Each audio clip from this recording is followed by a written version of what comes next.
Welcome to day 5. You've made it to Friday of the New Testament by Pentecost challenge. Today we read 2 short letters, Philemon and Philippians.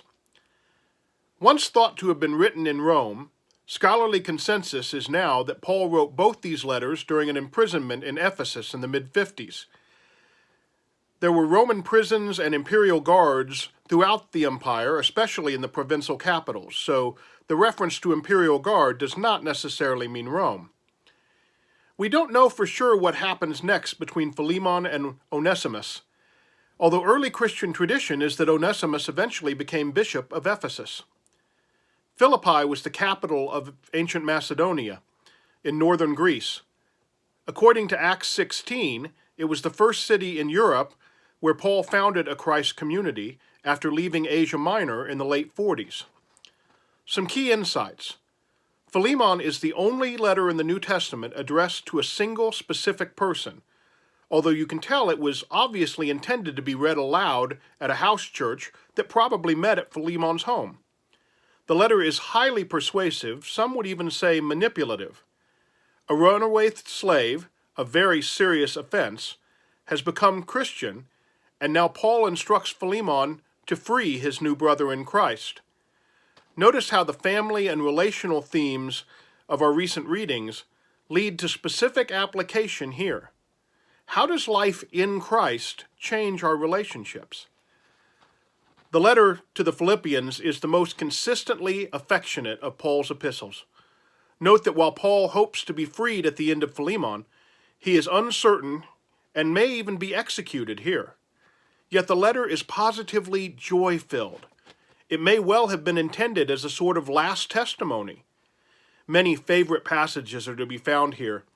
Notice how the Christ crucified of 1 Corinthians is crystallized in beautiful hymn-like poetry, perhaps written by Paul, perhaps he's quoting an early Christian hymn. And note how recognition of God's act in Christ lead to changed lives, having the mind of Christ, humility, and the peace of God. The big picture here. In the canonical order, Philemon is the last of the 13 letters attributed to Paul because it's the shortest. But in chronological order, it still comes early, in the middle of these 7 letters that scholars all agree were written firsthand by Paul. Paul is a polarizing figure in our time, in large part because later writings attributed to him have verses like, "Slaves, obey your master," or "Women shall have no authority."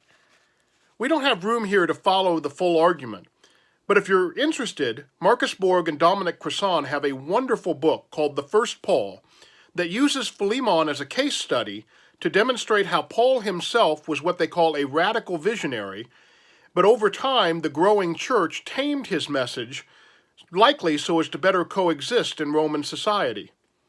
Our struggle with challenging and accommodating culture is nothing new. I hope that your journey through the New Testament has started well for you. We do not have any readings assigned for the weekend. Saturday and Sundays are off.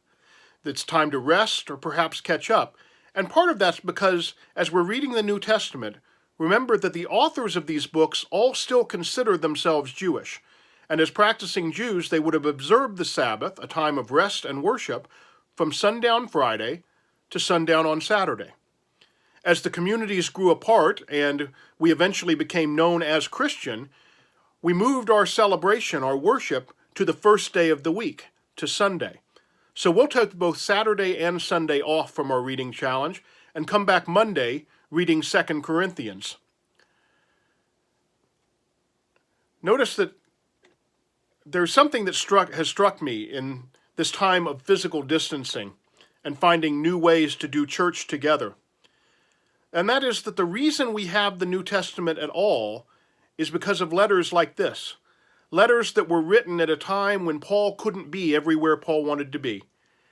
Letters to build relationships and draw closer together despite physical distance. Challenge can also be opportunity. Blessings on your reading.